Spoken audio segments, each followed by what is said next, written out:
Congress party से गोमतीनगर राजीव गांधी द्वितीय ward number 100 से सलोनी केसरवानी चुनावी मैदान में उतर चुकी हैं। अपने वार्ड के लोगों को जनसंपर्क लगातार कर रही हैं। इसी क्रम में सलोनी केसरवानी अपने पार्टी कार्यालय का उद्घाटन किया। इस मौके पर कार्यक्रम के कांग्रेस पार्टी से जिला अध्यक्ष वेद प्रकाश त्रिपाठी, कैप्टन वंशी गर्ग, रामपाल, प्रज्ञा सिंह, चंदेव, सुनीता रावत, सुनीता सिंह, समीर श्रीवास्तव, सागर, अमित, शीला मिश्रा व कई गणमान्य लोग उपस्थित रहे।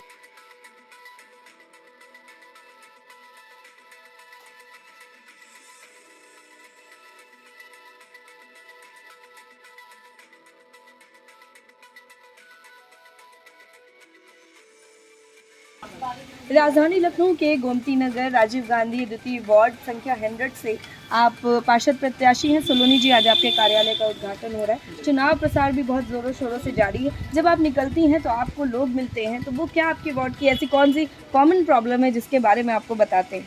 कॉमन प्रॉब्लम तो देखिए एंडलेस होते हैं, लेकिन 3-4 कॉमन प्रॉब्लम जो मैंने नोट डाउन करके रखा है, क्योंकि ज़रूरी है कि आप फोकस कीजिए उन पॉइंट्स पर जिससे सबसे ज़्यादा शिकायत मिली। सबसे ज़्यादा शिकायत मिली कि कूड़ा उठाया नहीं जाता। कूड़े को विराम 5 में आ गई, बंगलों है, सब कुछ है, कूड़ा डंप कर दिया गया एक जगह पे उठाने वाले। मैं आपको वीडियो शेयर कर सकती हूँ, वो जो कि यहाँ के जनता जनार्दन ने हमें बोला और खुल के बोले हाँ बनाइए मेरा वीडियो, हम बोल रहे हैं, तो समझिए जनता कितना खफा है इनसे। सेकेंड बेसिक प्रॉब्लम आवारा जानवर, जो कई आते जाते जैसे बच्चे स्कूटी से जा रहे हैं या पार्क में खेल रहे हैं या हो सकता है महिलाएं टहल रही हैं, उससे वो हर्ट हो रहे हैं, उनको काट लिया जाता है।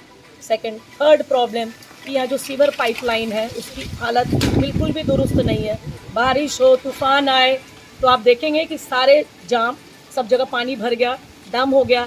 ये 3-4 प्रॉब्लम जो है मैंने बेसिक तरीके से समझा, उसको रीड किया। और एक बात और बोलूँगी, लोग पॉश एरिया को सुरक्षित मानते हैं, महिलाओं के लिए ऐसा कदापि भी नहीं है। ऐसे बहुत सारी बातें उन्होंने मुझसे शेयर की कि हमारी बेटी, देखिए ये रोड आपको बहुत फर्स्ट क्लास लग रहा है, अब चुनाव में 5-6 दिन रह गए तो कल यहाँ रोड का निर्माण हो रहा था। अच्छा, ये भी एक प्रोपोगंडा मानते हुए मैंने उसको जो है हम लोग इसको एक्सेप्ट करते हैं, चलिए अच्छी बात है। लेकिन आप जाएंगे, चले जाइए आप विराम 5 की गलियों के अंदर एक मॉस्क है ना, पेट्रोल पंप के साइड से होता हुआ, जाइए वहाँ देखिए। मेरा भी पहली बार जाना हुआ, चल नहीं पा रहे हैं, सब जगह ओपन ड्रेनेज। आपको स्मेल इतनी आएगी कि आपको लगेगा यहाँ हमको बीमारी होने के पूर्ण लक्षण है। लोग त्रस्त हैं। एक बार मैं महिलाओं का एक नुक्कड़ सभा टाइप हुआ, सभा क्या, वो एकत्रित हो गई वहाँ पे। उन्होंने कहा मैम हम लोग गरीब हैं, इसका मतलब ये थोड़ी कि हमारे बच्चे पार्क में नहीं खेल सकते, कुछ भी व्यवस्था नहीं है। तो प्लीज़ किसी भी एरिया को पॉश नाम देने के पहले उस एरिया के भीतर तक जाइए, देखिए कि वहाँ पे क्या क्या चीज़ें लैक कर रही हैं। मैं खुल के बोलूँगी, पार्षद का मैंने नाम सुना, पूछा आपके एरिया से कौन पार्षद है, लोगों का कहना हम तो नहीं जानते हैं मैम, कौन है पार्षद। हमसे बोले आप है पार्षद, आप कोई काम नहीं कराती क्या? तो मैंने कहा मैं हूँ नहीं, लेकिन आप लोग के आशीर्वाद से अगर बनी तो आप मुझे देखते देखते उब जाएंगे। मैं इतना आऊँगी और गली गली नुक्कड़ घूम घूम के यथाशक्ति। लेकिन मैम बीजेपी तो हमेशा ये कह रही है कि लोग हमें पसंद कर रहे हैं, इसीलिए हम बार बार नगर निगम चुनावों को जीत के आ रहे हैं। 25 साल से हमारी ही सीट काबिज है, नगर निगम में हमारा ही मेयर है, तो किस जगह दिक्कत है लोगों को? अगर दिक्कत है तो वो क्यों नहीं बदलाव चाह रहे हैं? देखिए, बीजेपी एक पार्टी है जो अपने अहम में चूर है, ठीक है। अब उनकी लाठी उनकी भैंस, ठीक है, वो जो बोल रहे हैं, अब मीडिया वाले भी उनके साथ ही सुन रही है विदाउट कमेंट। देखिए, वो अपनी बात बोलने के लिए स्वच्छंद है। मैं कोई ऐसा वक्तव्य नहीं देना चाहती जिससे आप फालतू में एक विवाद में आए, लेकिन मैं अपनी बात बोलूँगी। वो नशे में चूर है, वो ऐसा क्यों बोलती है वो उनसे पूछिए, वो मेरा लेना देना नहीं। वो क्यों जीतती हैं वो जाने, लेकिन हम कैसे जीतेंगे ये मेरा आउटलुक है, क्योंकि ये मेरा तरीका होगा कि मैं इस चुनाव को कैसे लड़ रही हूँ और जीत के दिखाऊंगी। ये मेरा अहम नहीं है, ये मेरा पूरा विश्वास है। हम शिक्षा, सुरक्षा और स्वास्थ्य को लेकर सभी लोग हैं। जो महिलाएं हैं, जैसे आप खुद महिला हैं, तो महिलाओं के सशक्तिकरण के लिए, उनके डेवलपमेंट के लिए, जो रूरल एरिया की या आपके जो मलिन बस्तियों में अभी जो महिलाएं हैं, उनके लिए आप किस प्रकार कार्य करेंगे? देखिए, जो महिलाओं को एम्पावर करने की बात है, तो मैं सलोनी केसरवानी स्वयं में एक संगठन को रन कर रही हूँ। उसका नाम है बीइंग वुमेन फाउंडेशन, और वो फाउंडेशन विगत 6 साल से विमेन एम्पावरमेंट को बढ़ाया जा रहा है, and they are also helping the under privilege children. So women support and women empowerment का शायद दूसरा रूप वन ऑफ द में मैं अपने आप को मानती हूँ। आपको जान के खुशी होगी कि मैं हर साल, चाहे वो विमेन किसी भी तबके से हो सकते हैं, तबके का मतलब इकोनॉमिकली मैं नहीं लेती हूँ, they can be from higher income, medium income और लोअर इनकम, ठीक है। ये मैं गरीब अमीर शब्द इस्तेमाल ही नहीं करती हूँ कभी किसी के लिए। तो इनको कैसे इकोनॉमिकली मजबूत करना है, कैसे मुझे इनको रोज़गार दिलाना है, ये सब मेरे वर्क है जिस पर मैं फोकस करती हूँ और आगे भी करती रहूँगी। तो मैम, अगर पार्षद चुन के आती हैं तो क्या कार्य करेंगी? सबसे पहले प्राथमिकताओं में क्या कार्य होगा और जनता से किस प्रकार अपील करेंगी? मैं प्राथमिकताओं में जो सबसे ज़रूरी काम करूँगी वो है स्वच्छता। क्योंकि देखिए, ये मत सोचिए कि नारी कमज़ोर है, नारी आजकल सब अच्छे से मजबूत है। इवन जो नई लड़कियां हैं वो भी अपना अच्छे से सुरक्षा कर लेती है, they are very well educated, उसमें हम उनका पूरा सपोर्ट करेंगे, हम उनके लिए जितना हो सकेगा करेंगे। अब जो है स्वच्छता, देखिए बहुत अहम टॉपिक है। अगर बीमारी फैलेगी, जो कूड़े हैं, सफाई नहीं है, ब्ला ब्ला बहुत सारे प्रॉब्लम है, मैं स्वच्छता पर विशेष ध्यान दूंगी। मैं पूरी कोशिश करूंगी कि जितना से ज़्यादा हो सके सफाई अभियान हो, ताकि कोरोना जैसी चीज़ कभी हमारे देश में, मैं तो देश को पहले मानती हूँ, फिर वो होता है आपका, कहते हैं ना, फिर शहर, फिर जिला, फिर घर आपका, तो हमारे एरिया में मैक्सिमम तरीके से साफ़ सुथरा हो। अपना एरिया नहीं कि हम घर के आगे झाड़ू लगा लिए तो सफाई हो गई। आप उन वार्ड में जाइए, मलिन बस्ती में जाइए, जहाँ पर भी जो भी असुविधाएं आप देख लेंगे, मैं उनके लिए काम करूँगी।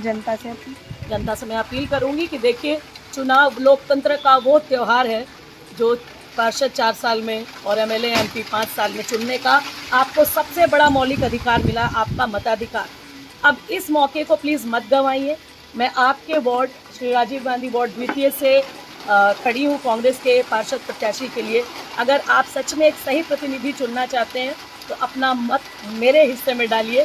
डोंट वेस्ट योर वोट, अपना मत को सही जगह लगाइए ताकि आप एक सही प्रतिनिधि का चुनाव करें और भारी मतों से मुझे विजय बनाए। यही मैं कामना करूंगी और अपील भी। धन्यवाद। 100 से खड़ी हो रही हैं, किन मुद्दों पर कांग्रेस वोट लड़ेगी, क्या होगा, इनकी पूरी रणनीति क्या होगी? कि महिलाओं को खड़ा किया है और कांग्रेस हमेशा सशक्तिकरण की बात करती है, प्रियंका गांधी वाड्रा हमेशा आगे रहती हैं, तो ये पूरा अपने कांग्रेस की जो कैडर है, जो उनके पदाधिकारी हैं, जो कार्यकर्ता हैं, उनको प्राथमिकता के आधार पर टिकट देने का काम किया है। उसी के आधार पर यहाँ राजीव गांधी द्वितीय से हमारी सलोनी केसरवानी जी जिला कांग्रेस कमेटी के अध्यक्ष हैं, उनको दिया गया और वो बहुत ही सक्रिय हैं और समाज सेवी भी हैं। इस तरीके से वो हमेशा जनता के बीच में रहे। आज नगर निगम के चुनाव में अगर लखनऊ में देखते हैं तो केंद्र सरकार भाजपा की है, उत्तर प्रदेश की सरकार भाजपा की है और 20 साल से अधिक यहाँ का मेयर भाजपा का है, यहाँ का पार्षद भाजपा का है, लखनऊ के अधिकतर पार्षद भाजपा के हैं। लेकिन समस्या ज्यों की त्यों बनी हुई। आज चाहे कूड़ा उठान की बात हो, चाहे रोडों के गड्ढे की बात हो, चाहे नाली की सफाई की बात हो, या मच्छर छिड़काव या तमाम जनिक ऐसी हाइजीनिक बीमारियों के छिड़काव की बात हो और तमाम स्वास्थ्य संबंधी हो, या नुक्कड़ पे जो हमारी जो रोड पटरी दुकानदार हैं उनकी समस्या हो। आज पत्रकार पे चले जाइए, सारे ठेले खड़े हुए हैं, सारे बच्चों को निकलने में, स्कूल के बच्चों को निकलने में, स्कूल की गाड़ियों को निकलने में समस्या है। कूड़ा उठान नहीं हो रही है, मच्छर छिड़काव नहीं हो रहा, कोई छिड़काव नहीं हो रहा, किसी प्रकार की कोई नहीं। और जो हाउस टैक्स बढ़ाया गया है, जिस प्रकार से भारतीय जनता पार्टी की सरकार के रहते हुए 20 साल में जो हाउस टैक्स अभी 6 साल से पहले 10 रुपए की कूड़ा उठान होती थी, आज 100 रुपए कूड़ा उठान होती है। जनता परेशान है, जनता कहीं पर कोई रिलीफ नहीं है। तो हम समझते हैं जनता देख रही है और एक अवसर सलोनी केसरवानी को देने के लिए सब लोग हैं। हम सभी लोग उनके लिए वोट मांगेंगे, डोर टू डोर कन्विंसिंग करेंगे और लोगों से जाकर के मोटिवेट करेंगे, उनसे बात करेंगे और सलोनी जी को जिताने। ये कांग्रेस पार्टी के बारे में और सलोनी केसरवानी जी के बारे में, जो पार्षद के तौर पे राजीव गांधी द्वितीय वार्ड नंबर 100 से खड़ी हो रही हैं, समाज सेविका भी हैं, काफ़ी समय से समाज की सेवा कर रही हैं, अब राजनीति में आ रही हैं और उनको क्या शुभकामनाएं देना चाहेंगे? फर्स्ट ऑफ ऑल श्रीमती सलोनी केसरवानी जी का जो सामाजिक कार्यकर्ता के रूप में जो पूरे लखनऊ में एक्सेप्टेंस है, उसको देखते हुए पार्टी ने विचार किया कि जो समाज में जो विषाक्त माहौल बनाया गया है, जो भाईचारे का जो फ्लैग लेके हमारे श्री राहुल गांधी जी और प्रियंका जी महिला सशक्तिकरण के रूप में ध्वज को आगे ले चल रही है। उस ध्वज को श्रीमती सलोनी केसरवानी जी के माध्यम से आगे बढ़ाने का प्रयास किया गया है।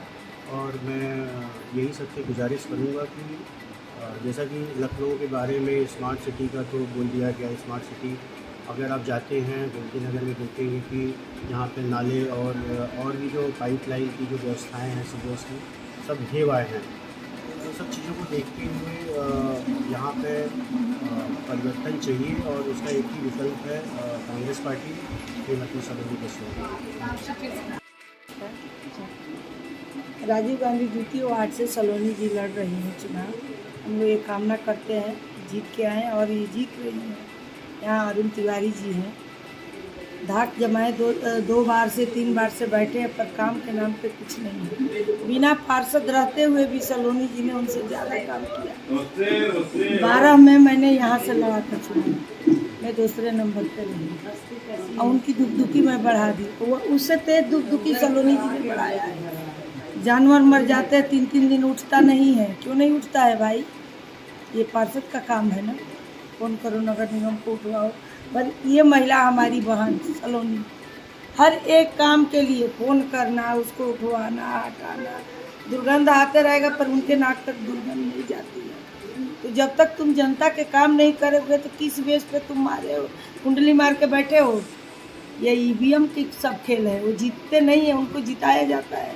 हमारे डीएम साहब जिताते हैं, ये जोगी बाबा का राज है। तो जिस तरह जिता है, वरना जनता उनको जिताती नहीं है। और इस बार सलोनी जी इस क्षेत्र से आ रही हैं, ये आने से इनको कोई नहीं रुक सकता है। उनकी दुखदुखी बढ़ चुकी है। हम लोग यही कामना करते हैं कि जनता एक बार 5 साल सलोनी को जिता कर देखे और काम इनका देखे। उसके बाद समझ में आ जाएगा कि आज तक भाजपा क्या किया और कांग्रेस क्या किया।